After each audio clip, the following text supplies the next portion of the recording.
No, we got a few minutes, but um, set you up with a mic. You want a hand mic or one like this, or what are you more comfortable with?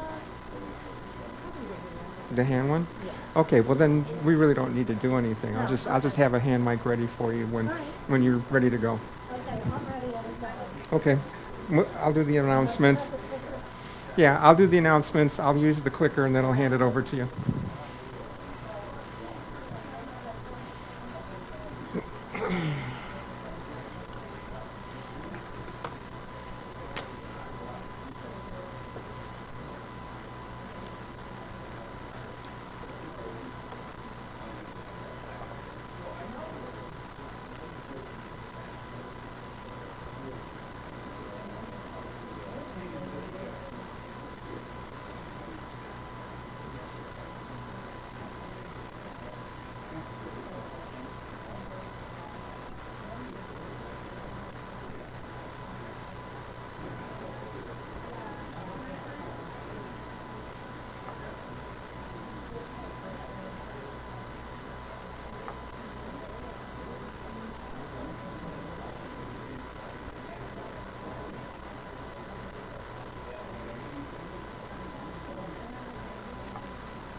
Testing.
Here you go, Bev.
Okay, let's get started with the evening's announcements.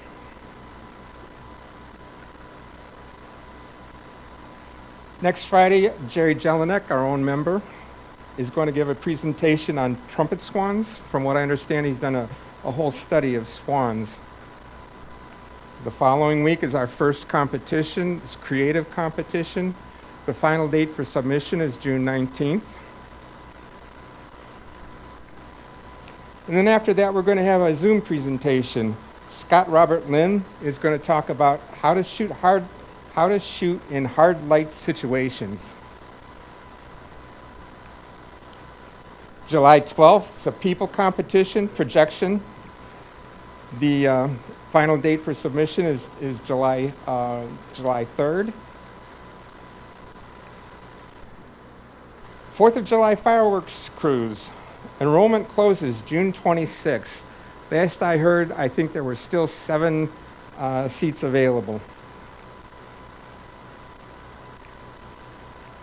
Westlake Porter Library exhibit runs from June 2nd to June 29th. If you're in the area, stop in and see our members' photos.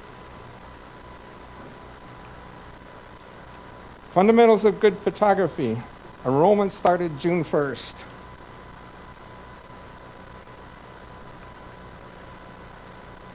CPS positions needed. We're in desperate need of a competition chairman. If you're interested, get in touch with me and I'll teach you all about it. I'm currently functioning as the chairman and I will work closely with you to get you up to speed. As usual, all our announcements are on YouTube. Click on the little icon up in the corner, and it'll take you to our YouTube page. Then click on Live. And all the YouTube presentations will be there for you to peruse. And with that, I'm going to turn it over to Bev Kenworthy. She's going to talk about penguins, birds that don't bite. That do bite. Excuse me. Terribly sorry.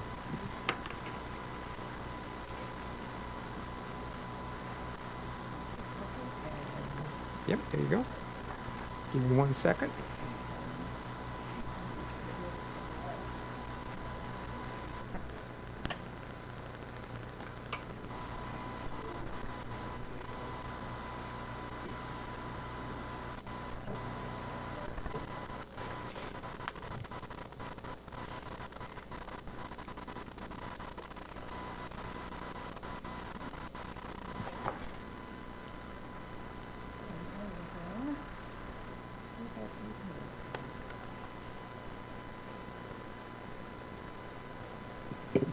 There you go.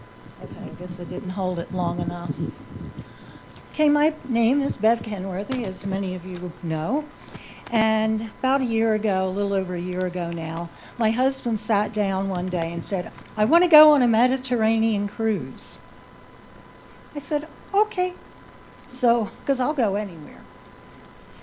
He won't. He's a little pickier than me sometimes. But anyway, we started looking at different trips, and we ended up booking a trip that went through Patagonia and the Falkland Islands and into the Antarctic instead of the Mediterranean. It worked. So my main goal being there was to see penguins.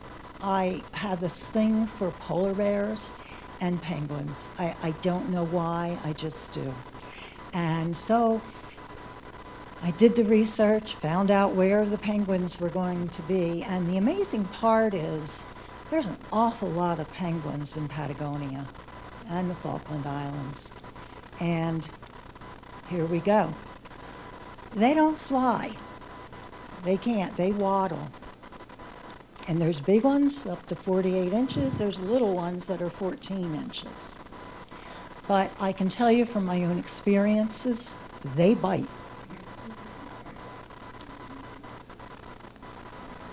There we go. So where did we find penguins? And I just wanted to point out a couple places on the back. There we go. Okay, so we left Cleveland, flew to Houston, and then took an overnight flight to Buenos Aires. So this is where we started out. That's where we boarded a cruise ship. And the next night, we spent in Montevideo in Uruguay, which is an absolutely beautiful, beautiful city. I was so blown away by how pretty that was. And then from there, we went right down here where that little peninsula is, and that is Puerto Madryn. From there, we went down through the Straits of Magellan to Puerto Arenas, which is in Chile. Did the Chilean fjords, all in here. And then to Ushuaia, where a lot of the boats leave that are going straight to Antarctica. That is just basically the gateway to the Drake Passage. And then while we were in Ushuaia, we went to Tierra del Fuego, and we took a catamaran and went across the Beagle Channel. We saw a lot of wildlife on this trip. It was really pretty amazing. But we found a really nice, highly recommended hotel in Buenos Aires. That was out of our window. Well, I think we were on the 14th floor, so it was a pretty good view. And when we walked downstairs, I had a camera around my neck, and I was told, you don't want to go out there with that camera. You won't have it you'll get hurt. So we said, okay. And they said, if you have a cell a cell phone, hide it. So we stayed in. You know, we went a day early only because we did want to make sure we arrived on time and not miss our cruise, you know, or have to find a way to get to Montevideo the next day. There's another view. I guess this is also out our room, but with a wider lens at dusk. As you can see, it's a very crowded city. It's very big. This is just like a minuscule part of Buenos Aires. This is a huge city. And this was the next morning when we were arriving in Montevideo at sunrise. They are 2 hours ahead of us, so we were always up at the crack of dawn. And just going through the city, that's the presidential palace. It's considered one of the most stable democracies in the world, more than here. Everybody is welcome there. If you are gay, trans, this, that, it doesn't matter. They want you. They have the highest per capita income, highest education level in highest education level in all of the Americas. Out of all of South America, the highest income. And we also that day went up to a winery out in the country. It was about an hour and a half out of the city. And that's just a few shots from in the winery. What did I take with me? Too much, as usual. I did forget, I think, to list that I did take a tripod, but I only used it one day. Nikon Z8 and Z7 II. I always carry two bodies, especially when I travel. The FTZ adapter so that I could use my F-mount 500 PF prime lens.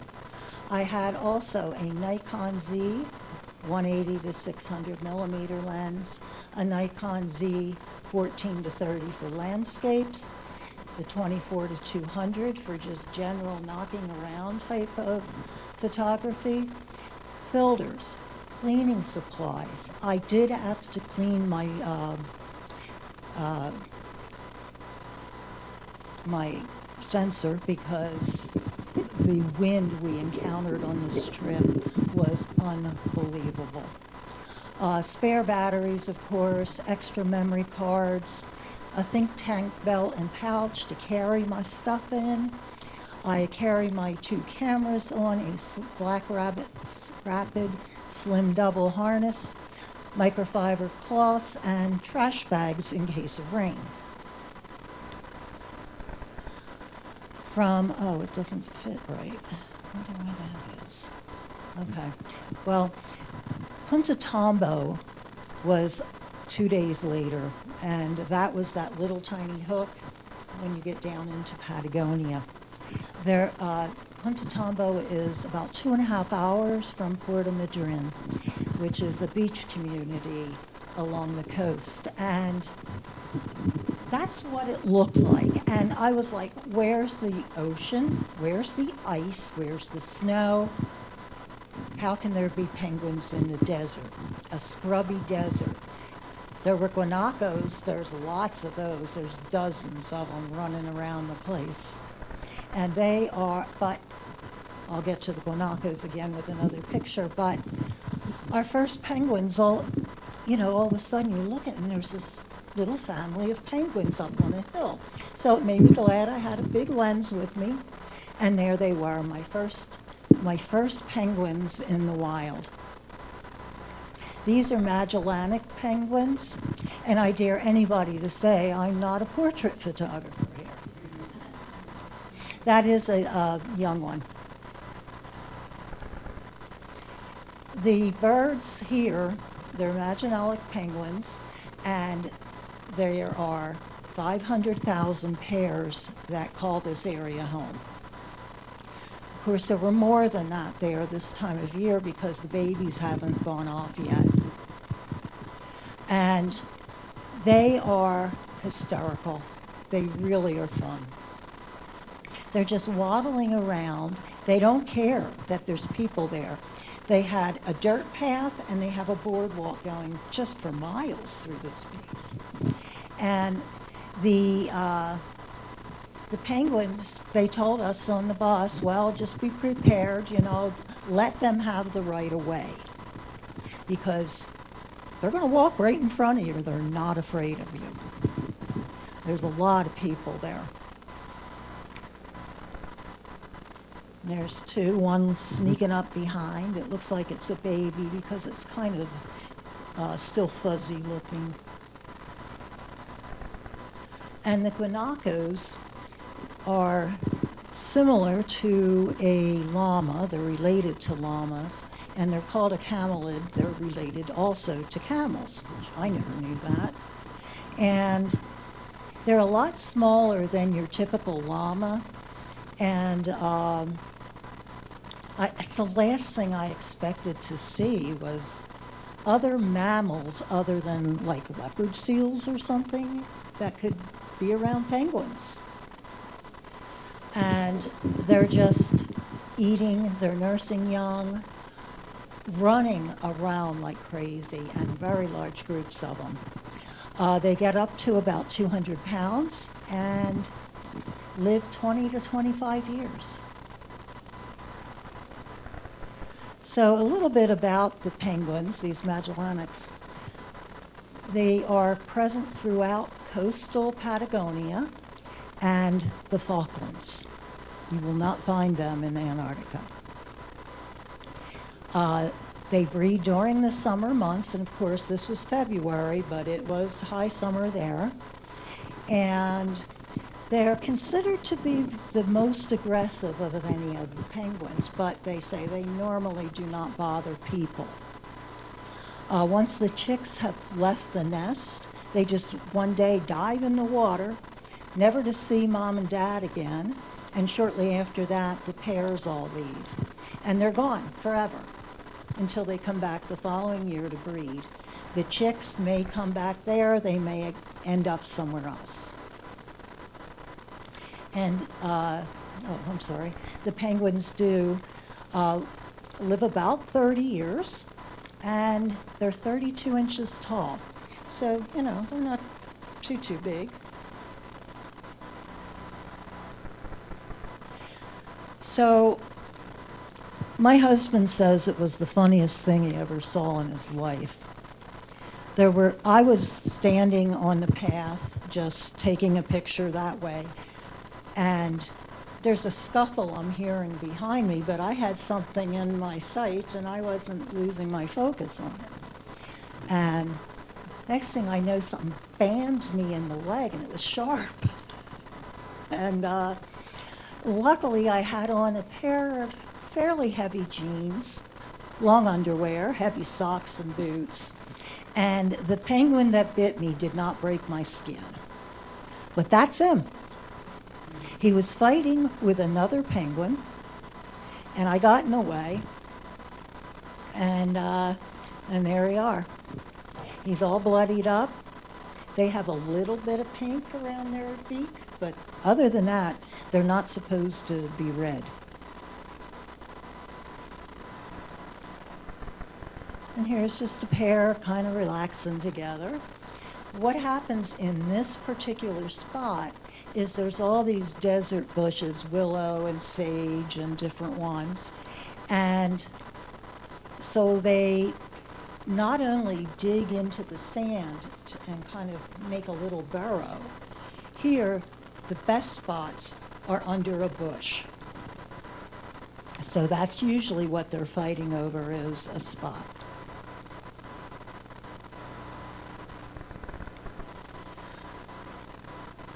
All right, so worldwide, there's 18 species of penguins. They vary in size from the little penguin that is in Australia and New Zealand, and they're those little tiny things that do the the walk onto, when they all come back in on the beach in near Melbourne. And they're only 14 inches high. Up to the Emperor, which is only found in Antarctica, and they are 48 inches high. So yeah, that's huge difference, and it's the same species. Only two are full-time residents of Antarctica, the Emperor and the Adelie. We saw on our trip, let's see, 4 different species. Magellanic, we saw chin straps at a distance. I did get pictures, but I haven't edited them yet. We saw gentoos and king. So we got a pretty good assortment. On the picture on the right, there's a gull there, and that is a culp gull. There's 2 big white gulls that have a gray top on them, and one is called a dolphin gull and the other is a kelp. Dolphin is a little bit smaller than the kelp gull, but figuring that that's not quite full grown, that baby there, it's probably 25 inches maybe. It gives you a good idea of the size of that gull.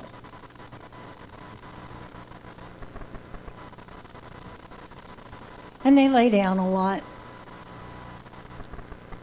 There's a pair tucked under the brush where they dug a hole to kind of tuck themselves into. Another pair, similar situation. Real close up, this was in the afternoon, so they were sleeping a lot. Mad baby. Another noisy mad baby. An adult away from a baby, best day she's had. Making more babies. And when we were leaving Punta Tombo, this little guy was playing around. It was almost like he was dancing, and it reminded me of a kid just kind of playing airplane.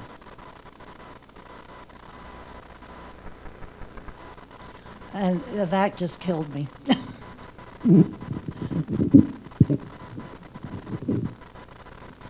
And then we went 2.5 hours back and got on the boat and left.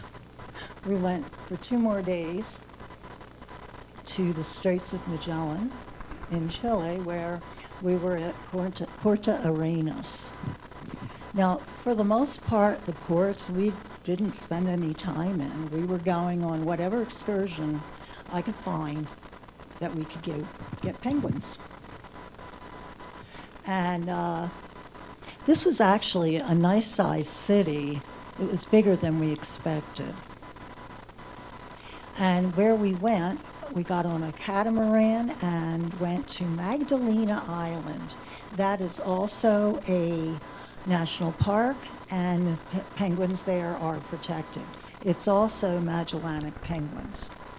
This is, and one of the things I did want to mention was wind. If you ever go that far south, you've got 2 oceans meeting, and it creates unbelievable seas and unbelievable wind. At Punta Tombo, the wind seems calm after being on Magdalena Island. Punta Tombo that day, we had 40-mile-an-hour winds. And anybody who's ever played with a big lens, they're like sails.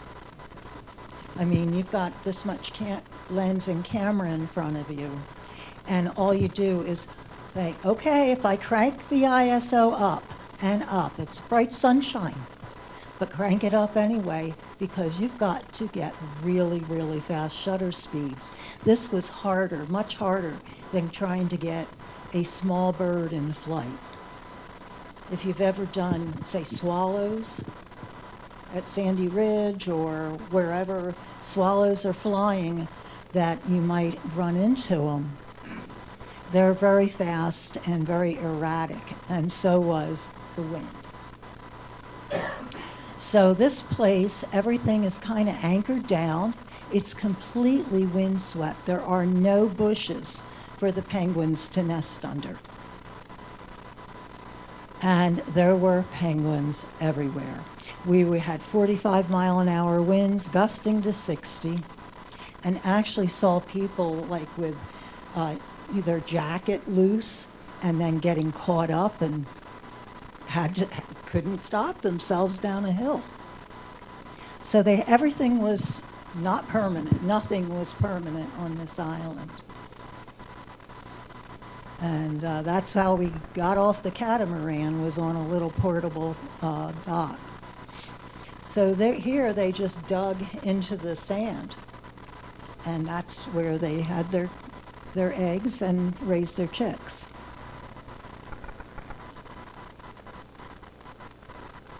I was amazed at the types of textures and how different they were, and the different colored feathers, the different areas of their body. And of course, we could get real close. They could care less, unless they were fighting. There was a lot of rock around the island, so there was penguins coming in from the water. And these are dolphin gulls. Wherever there's penguins, you'll find them. Antarctic terns. The bird that looks very, very similar that we have here are a Caspian tern. This is a young dolphin gull. They're not white and gray, and they're brown and white there. But he had this stone he was playing with, and I probably did 100 shots of him because he kept trying to get airborne with that stone in his mouth. And of course, he'd get up a little bit and drop it, and on you go. But he did finally get in the air. So I don't know if it was his first time, but I like to think it was.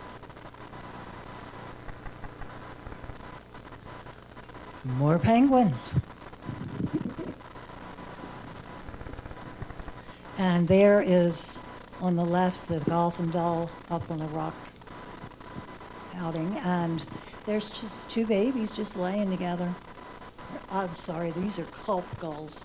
And the way you tell is the dolphin gull has some gray in their tail, and the culp gulls have white tails. Evidently, the penguins like to eat the little purple flowers. And that's a chick being fed by the mom. I guess she had been out fishing, and she had some fresh stuff. The top of this island, it was kind of a hill, had a lighthouse. Now, how that thing stays there, I don't know with the winds. I can't even imagine what it must be like in the winter. And, we went up there. I think the reason that you're not seeing any animals up there is because of the wind. They stayed down. Now that is 2 dolphin gulls and a baby, and I think there was another pair of birds too close to them. They didn't like it. Another little portrait. And just a scene from on top of the island, looking out.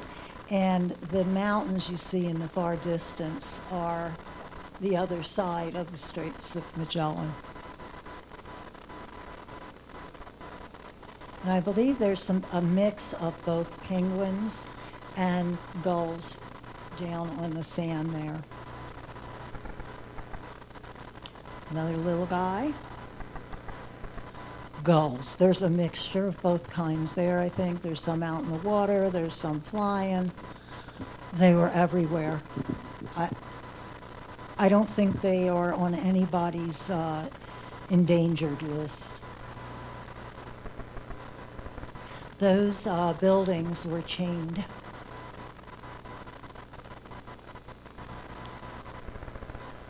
And the dock from two different angles. And two little penguins saying bye, and this is as we left the island. It was about an hour or so back to the ship, and we had some hard weather and some really rough seas there.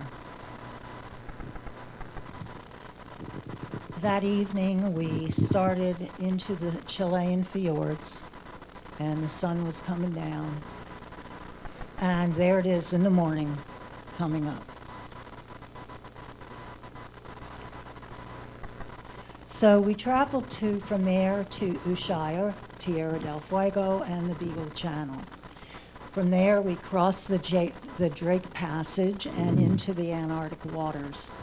Elephant Island, the South Shetlands, and Admiralty Bay were where we ended up.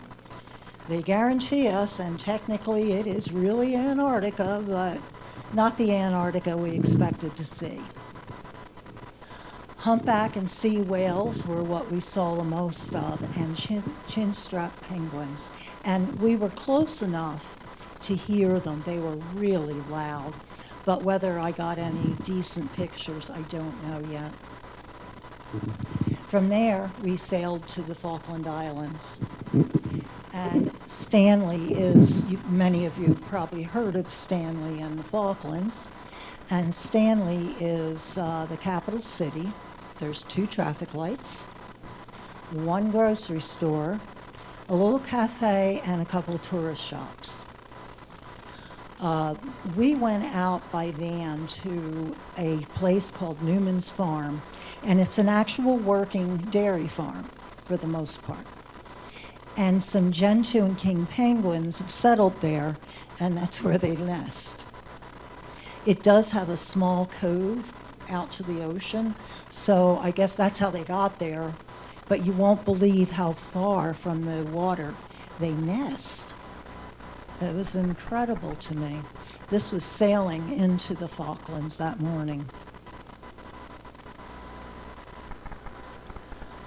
And as we're, walking down the street by the pier, there's a bunch of these are called rails. They're very similar in a lot of ways to cormorants, and you do see cormorants of different kinds, but these are mostly imperial rails. Stanley is very colorful. I would think it would have to be to keep people awake. There's not much going on there. The Falklands themselves are about 3,000 square miles. There's about 3,000 people that live there. Most of them live in and around Stanley. And that's just the Beagle Channel, or the ocean, I'm sorry. And one of the things that there's very mixed stories about how this place got started, but it was on the farm itself called Boot Hill. Now, one story I read was that some guy who lost his leg in the war took his boot that he could no longer wear because he didn't have a leg to put it on, and he put a stake in the ground and hung it. Since then, I guess people have sympathized with him, and they started depositing shoes. And it goes on for quite a way. There's a lot of boots and shoes there. As you can see, there's some sneakers, but there's quite a few boots. And it evidently just keeps growing, even now, after the war. So right near where Boot Hill is where we got dropped off. And we are way up on a hill, like high. And there's a little pond and a whole bunch of penguins. These are Gentoo and king penguins.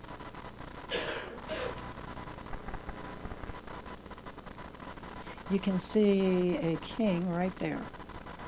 He's the bigger one. He's about 36 to 39 inches, and that's the second largest penguin. And then the Gentoos are about 30 to 32 inches.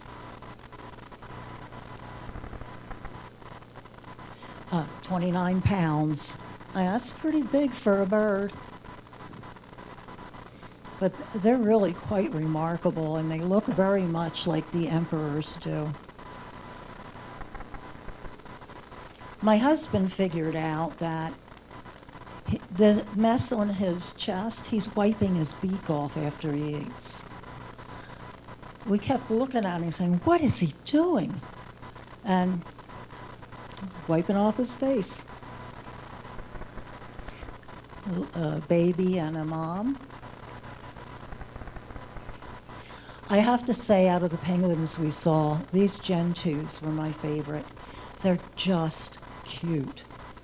They're very animated, they're very friendly, they're playful. They don't go attacking each other. They're like the Magellanics do. They're just really fun birds, and they remind me of a toddler. You know how toddlers at like 2 to 3 years old will run with their chin out and their arms back? Look at these guys. You just keep waiting for them to run into a piece of furniture and need stitches.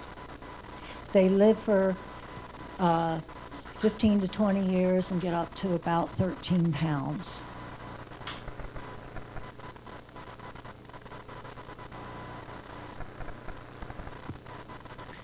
They also, I guess, fall. He was fine. At first we wondered if something was wrong with him, but he got up right after that and started running again. The king in different foot positions as they waddle along. It's a group of Gentoos running for it because they want to get down to where the ocean is.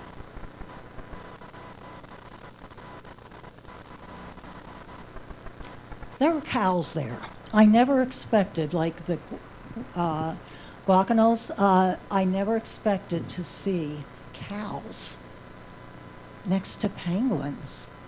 And there's some holes in the ground there, and they nest there.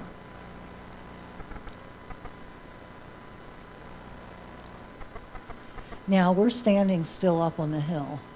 We've gone a little distance from where that pond was, and that is how far they're going down to the water.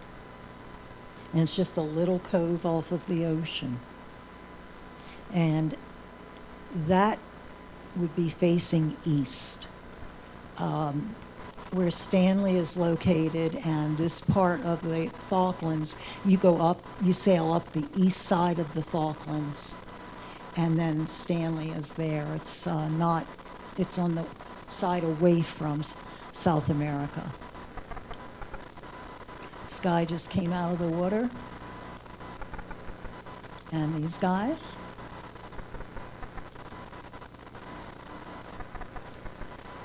I have not been able to identify this bird. It's young.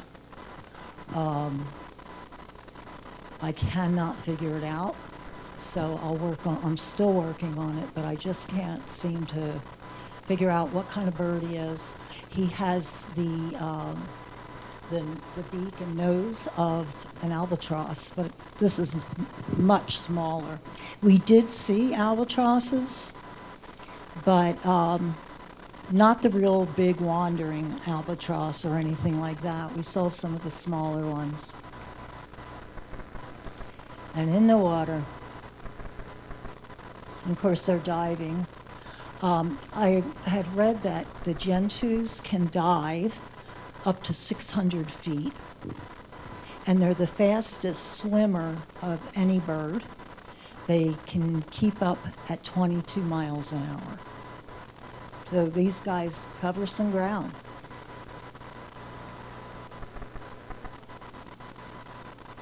Aren't they cute? I mean, I think they're so much cuter than the other kind. And here we are, green grass. All right? Makes no sense.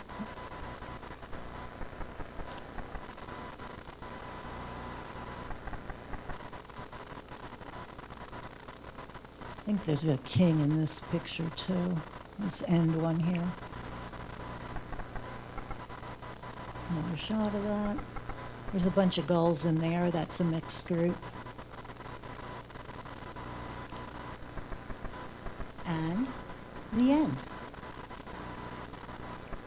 We left the Falklands, and due to the speed of the ship, which evidently had an engine not running right, we took 3 days to go from the Falklands to Buenos Aires at 12 to 13 knots. So it was long. Everybody was tired, but it was a good time to catch up. And when we got back to Buenos Aires at 5 a.m., we went for the day out. We did a city tour, and then from there we spent the late morning into the afternoon at a gaucho ranch. There's all kinds of horse tricks and an unbelievable meal. They eat meat like crazy. I don't. So, I mean, they're not serving you fish. It's beef and lamb and pork and bacon and you name it. I'm sure there's other stuff. They eat the guacanos. So, you know, I was kind of afraid of what it was. But this is sailing out of the cove there, the bay in the Falklands. And the reason we took that long tour after we did get out from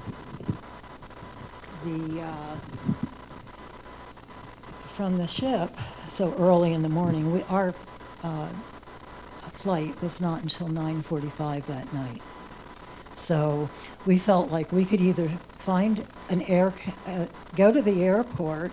We weren't going to roam around the city with all our luggage. If we went on a cruise-sponsored end of the cruise tour, they stored our luggage. So, and it's killed a lot of time. So we had a really great time that day, and it made that 15 hours go really fast. So, and that's it. We did bring.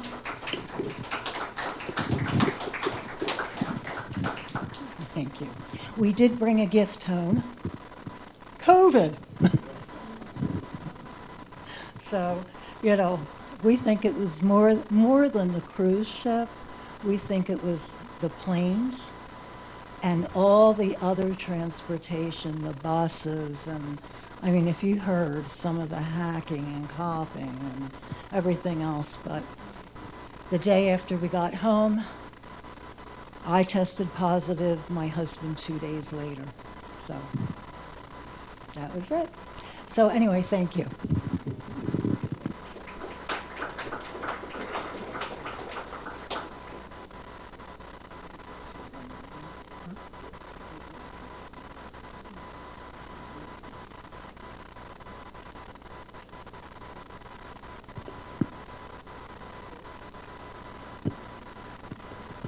Are there any questions from the audience? Hold on a second, now bring a mic to you. Thank you. Thank you. Beverly, just a question on, for all the penguins that you saw and some of the other small wildlife, what prey animals are there around there, both water and land-based, that go after these little critters?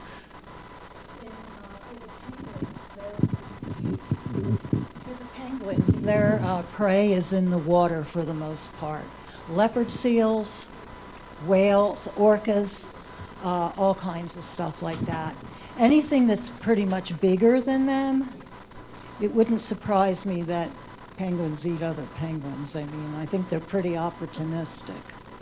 And there are hawks, there's eagles, all kinds of stuff. So, oh, and the guacanos, pumas. Yeah, that's what eats them.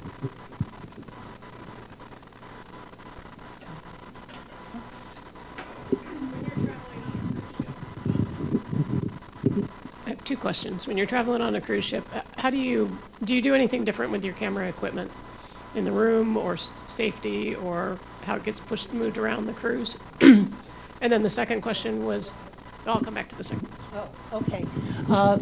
What we've learned, and we've been on though cruises are not our preferred way to travel, sometimes that's how you get to see what you want. Everybody's pretty much stuck on the boat. We had a butler. We got upgraded. I called him and told him I didn't want the room I had picked. I had a regular balcony room I had picked.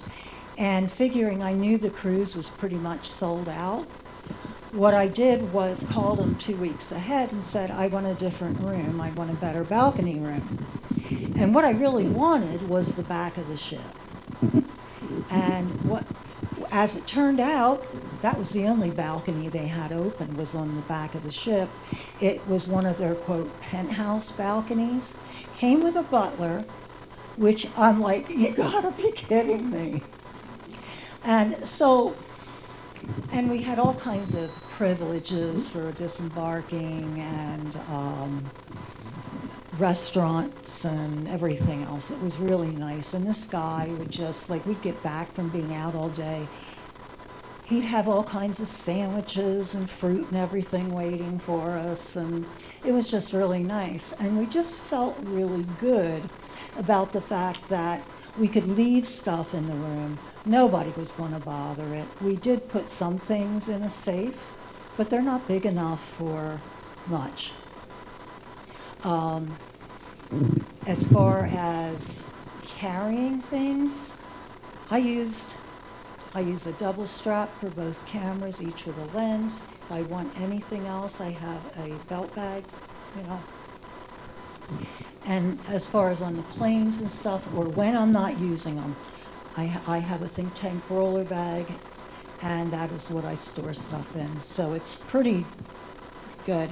And we did get tossed around a little bit on the Drake Passage, so. Part two was, besides the wind, what difficulty did you did you run into in the various places that you visited, and did you use any filters anywhere?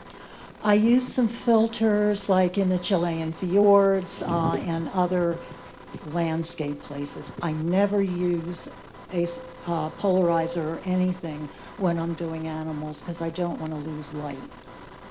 I mean, I was as high, and I was shocked, I was as high as a shutter speed of 10,000 trying to battle the wind.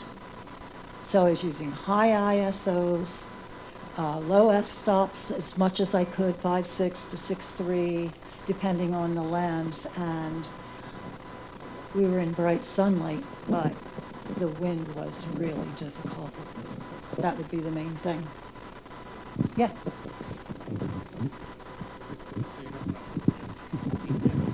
Oh, is that what it is?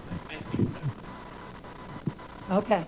I've got two questions. Yeah. First of all, what cruise line did you use? Norwegian. Okay, excellent. And you recommend them? I like them, and we've been on a number of cruises with them. They don't have like captain's nights where you have to dress up, and there's nothing like that. It's like you go and you just put a sweatshirt on in the morning, a pair of jeans, and your hiking boots, and that's fine for all of the restaurants. And you can eat anywhere you want, anytime you want. And that is what I like about them. They're usually very reasonably priced. And, you know, sadly, though, that we were really disappointed in the outcome of the cruise. Now, this was a major news story. I mean, it was on like Good Morning America and stuff about what happened with this Norwegian cruise that didn't really go to Antarctica.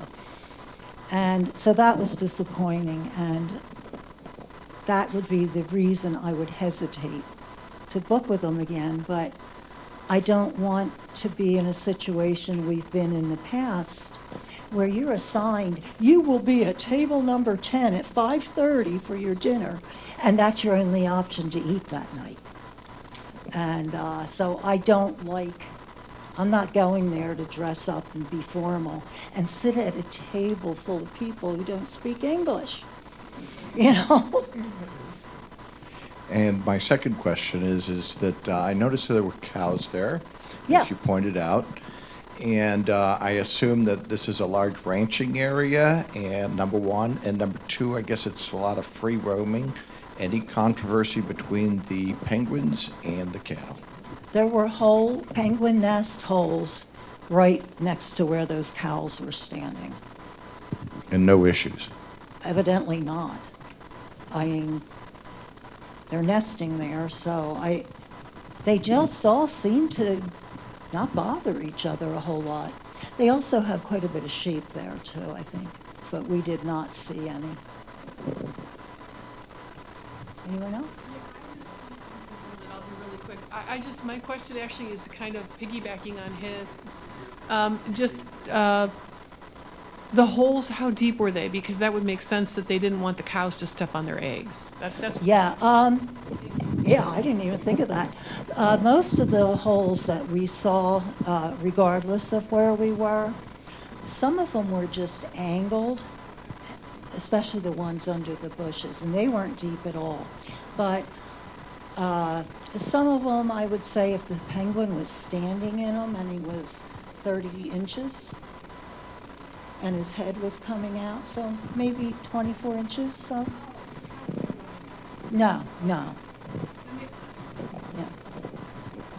So, Richard?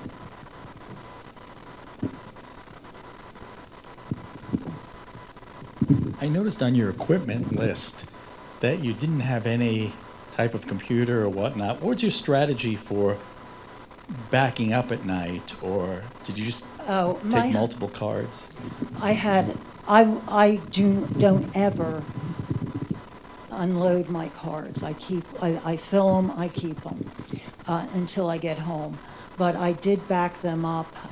My husband has an old Dell computer that used to be mine, and it's like 12 or 13 inches, and we took that. And I really couldn't do any more than that because we were without internet and I couldn't sign on to Lightroom. So I just backed it onto a little drive, a little 1 terabyte drive every night. And so I had my cards and I still had the backup.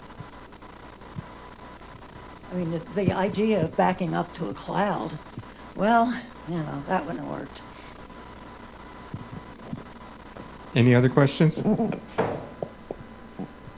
Thank you, Beverly. Wonderful presentation. Beautiful pictures.